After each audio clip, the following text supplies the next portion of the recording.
Pues luego de que se diera a conocer que el copiloto que derribó intencionalmente el avión de Germanwings en los Alpes sufría de depresión, surgen algunas interrogantes. ¿Se pueden manipular las evaluaciones psicológicas? ¿Los test psicológicos laborales, por ejemplo, pueden identificar un trastorno profundo en una persona? Queremos profundizar sobre este tema con María Rode Durán, académica de Psicología de la Universidad San Sebastián. Bienvenida y muchísimas gracias por estar con nosotros. Gracias. Partamos con esa pregunta, si efectivamente los chequeos que se hacen desde la psicología, sobre todo en áreas de trabajo, son lo suficientemente estrictos, profundos, o hay personas que efectivamente pueden llegar a vulnerarlos, a superarlos, a mentir directamente y ocultar cuadros, por ejemplo, de depresión, de ansiedad, como tenía este piloto, en un área que es sensible también a ese tipo de enfermedades. Okay. Frente a eso, quisiera primero señalar que hay discrepancia entre los profesionales de la salud mental. Una línea va a decir claramente que sí son vulnerables y que sí se pueden manipular, y otra línea que está mucho más próxima a señalar que es imposible vulnerarlos. Yo me acerco más a la tendencia de que es posible vulnerarlos desde el punto de que me imagino que hoy en día toda la población, por el tema de las redes sociales, se ha dado cuenta que aparecen una serie de páginas en donde sale cómo responder a la prueba tanto o al inventario tanto, que son las pruebas, por ejemplo, de selección de personal, en donde muchos colegas con poco criterio profesional contestan y desarrollan cuáles son las preguntas y las respuestas posibles para quedar en un cargo u otro. Entonces, desde ese lugar sí es posible entonces poder de alguna manera ser capaces de acomodar las pruebas psicológicas a tu disponibilidad. Sin embargo, hay algunas situaciones y algunos cuadros que no son posibles de esconder, que no son posibles de pasar por alto, y quizás no es solamente frente a una prueba psicológica, sino yo ahí me inclino por la principal herramienta del psicólogo, que es la entrevista clínica. Ahora, ¿como cuáles? ¿Qué tipo de cuadros son tan fáciles de detectar o no logran generar esta vulnerabilidad en los sistemas o en las preguntas o en la entrevista clínica?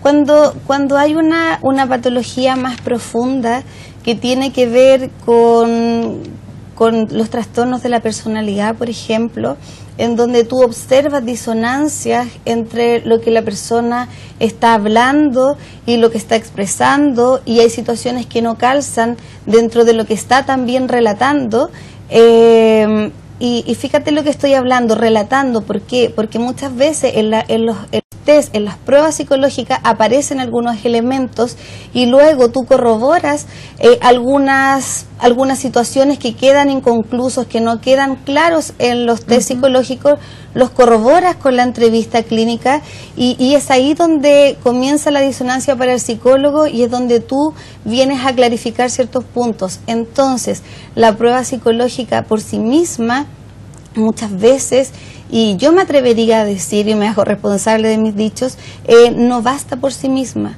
Yo creo que siempre y siempre es necesario, toda prueba psicológica debe ir acompañada por la entrevista clínica. Es la única forma de poder correlacionar lo presentable en las pruebas a través de la entrevista. Ahora, en este caso del copiloto, estamos hablando de una persona que, al parecer, y por lo que se ha dicho, sufría de una depresión. De hecho, hay información que dice que antiguamente había tenido estas tendencias suicidas. ¿Es posible no detectar ese tipo de cuadros, o la depresión es fácilmente detectable y uno se podría dar cuenta de que una persona tiene este cuadro por más que intente disimularlo? Mira, frente a la depresión, nosotros debemos también entender que la clasificación mundialmente conocida considera 3 tipos de clasificaciones. Y la leve, la verdad es que podría pasar inadvertida, no es algo que tú te pudieras dar evidentemente cuenta. La moderada en algunos casos es un poco más evidente. La profunda, cuando está acompañada, por ejemplo, de algunos elementos psicóticos o de algunos intentos suicidas, como al parecer en este caso, por supuesto que sí es evidenciable, sí aparecen los test proyectivos, a menos que hayan sido burlados, pero insisto, cuando hay un correlato con la entrevista psicológica es muy difícil que esto no aparezca. Entonces, cuando estamos frente a una situación de una depresión severa asociada a otro elemento, por ejemplo, a un cuadro psicótico o, no sé, o a un cuadro bipolar, por ejemplo, es evidente. Entonces, no podría no mostrarse o en un test o en la entrevista. Ahora, ¿no tiene que ver también con las fases o las etapas que pueden tener estas enfermedades? Porque, por ejemplo, en el caso de este piloto, las tendencias suicidas habían sido anteriormente. Se dice que todo esto son conjeturas y lo que hasta ahora se conoce, pero se dice que desde que él comenzó su carrera de piloto, él había mostrado una mejora, que estaba más estabilizado, por decirlo así. Desde ese punto de vista, a lo mejor uno se pregunta si él no estaba en una fase positiva de su enfermedad al momento en que, por ejemplo, tiene una entrevista laboral o todos estos chequeos psicológicos, los logra pasar y después empeora en el camino o pasa algo. Algunos hablaron de un desprendimiento de retina que podía comprometer su carrera, después eso fue desmentido, pero otros dicen que efectivamente él tenía miedo a perder su puesto de trabajo y a lo mejor eso le vuelve a generar un cuadro depresivo y hace que se retrotraiga, digamos, en su estado. ¿Podría pasar eso también, que tenga que ver con la evolución que pueden tener estos cuadros, por ejemplo, de depresión, de ansiedad, de trastorno de la personalidad, que no es que sean establemente en el mismo estado de ánimo siempre? Claramente, Carla, tú lo has graficado muy bien, y no solo en el caso del copiloto, sino también en la vida en general.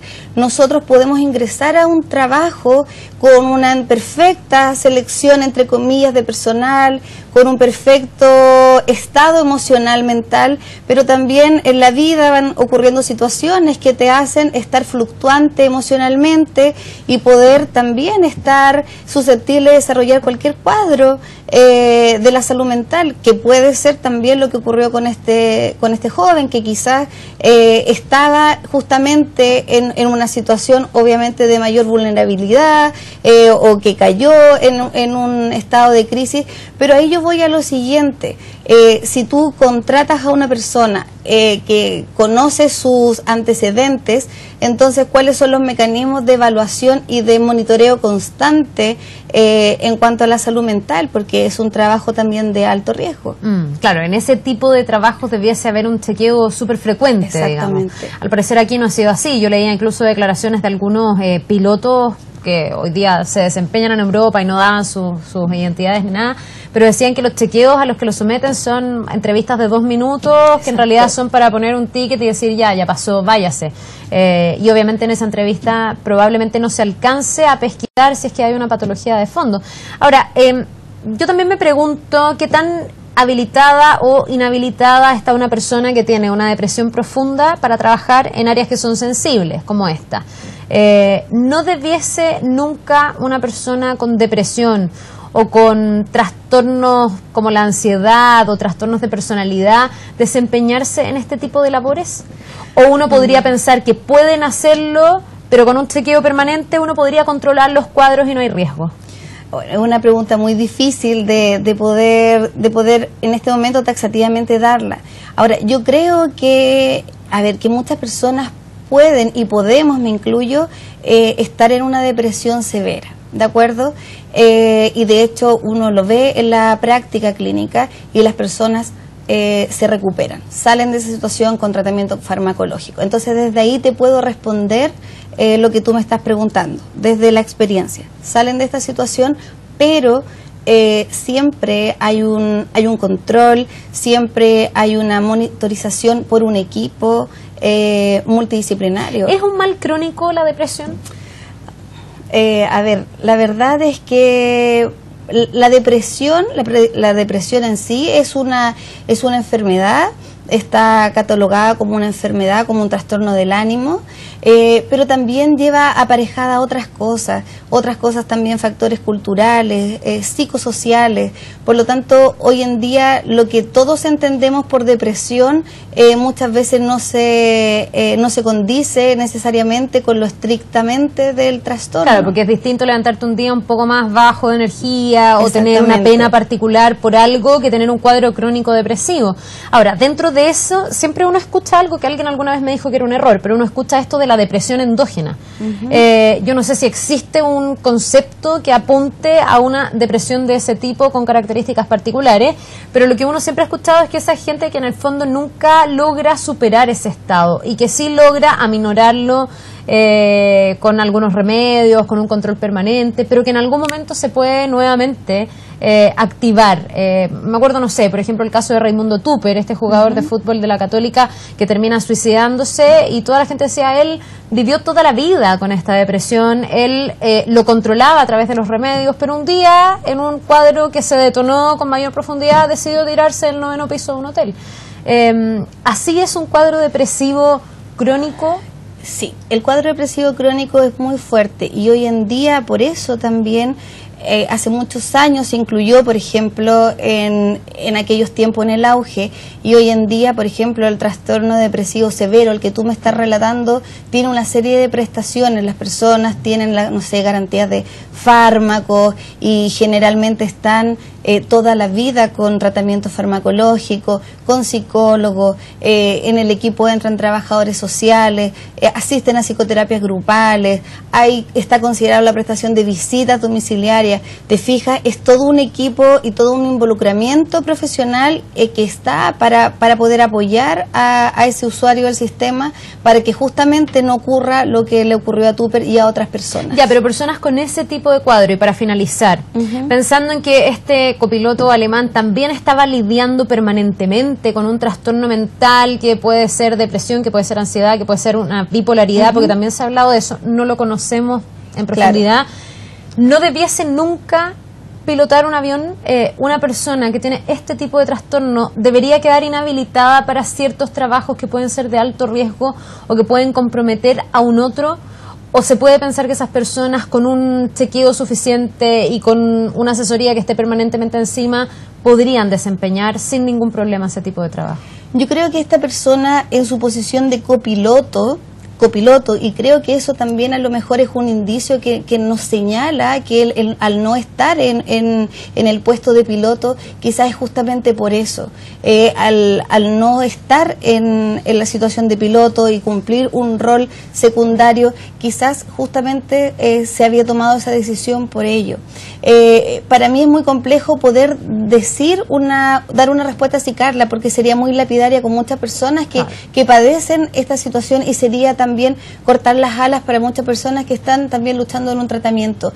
Creo sí, y soy una convencida, que los tratamientos multiprofesionales sí pueden ayudar y rescatar a las personas para que cada día estén mejor, pero sí también creo que este tipo de trastornos debe ser monitorizado constantemente, y los trabajos que implican alto riesgo tienen que hacerse cargo de sus trabajadores con vulneración a la salud mental. Eso sí. Bien, pues María Rode, muchísimas gracias. Gracias a ti. Que te vaya muy bien y que tengas un muy buen día. Muchas gracias, igualmente.